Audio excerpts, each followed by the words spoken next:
When it comes to your auto insurance, we hear the term PIP thrown around a lot, but what exactly is it and why is it so important?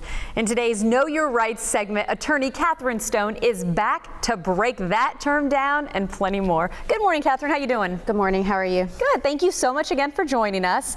We are still talking about auto insurance, but we briefly discussed PIP last time. So let's revisit it and get into it a little bit more. Well, PIP stands for Personal Injury Protection.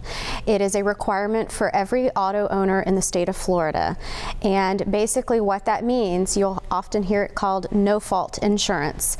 It means that you have coverage for medical and loss in wages, regardless if you caused the accident or not.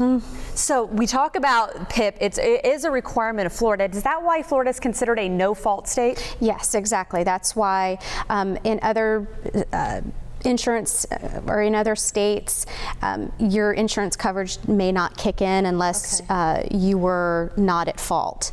However, in Florida, your PIP coverage will still cover you for medical and loss in wages, even if you caused the accident. And Catherine, you are an attorney, and the reason that you wanted to talk about this today is because you see so many people come into your office in a bind after an accident. How can people protect themselves? Well, we see it almost on a weekly basis that people come into the office and they've been hit by another driver that has absolutely no insurance. There are a ton of people in the state of Florida, unfortunately, that are driving around without any insurance.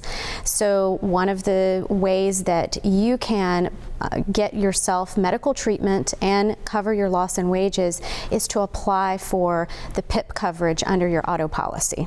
And the interesting thing is it's not just medical. You briefly said it was what, loss of wages too? So in other words, if you have an accident and let's say you need to take off a couple of days from work or a week from work and you've lost wages as a result of that, you can actually submit as part of your PIP claim a loss in wage claim, and they will pay up to a certain percentage with regards to your loss in wages. So if you get into an accident, is there any kind of time frame that people need to be aware of to make sure they get the maximum benefits that they are paying for? Yes, there is a 14-day requirement that you be evaluated by a certified medical examiner.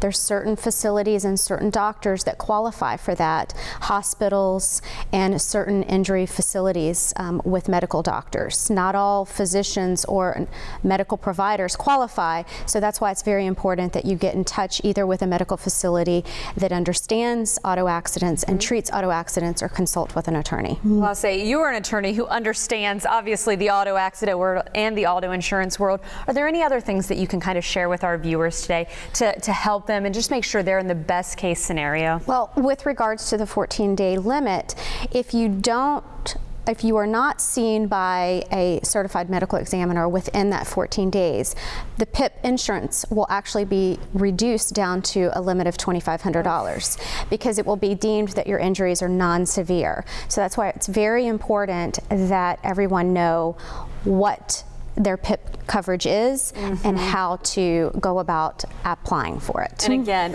read that policy. Don't just tuck it away in the desk drawer like I may or may not be guilty of doing. Yes. Get to know it. And the good news is too, the folks at Barber's Law actually have a wonderful Know Your Rights page, and you can go ahead, log on to barberslaw.com/knowyourrights, ask some questions, and then Catherine's going to be actually answering some of those questions in upcoming segments. So I look forward to seeing the questions, and then we'll pick a few and answer them on the upcoming segments. we're very excited. Thank you so much for your time, as always.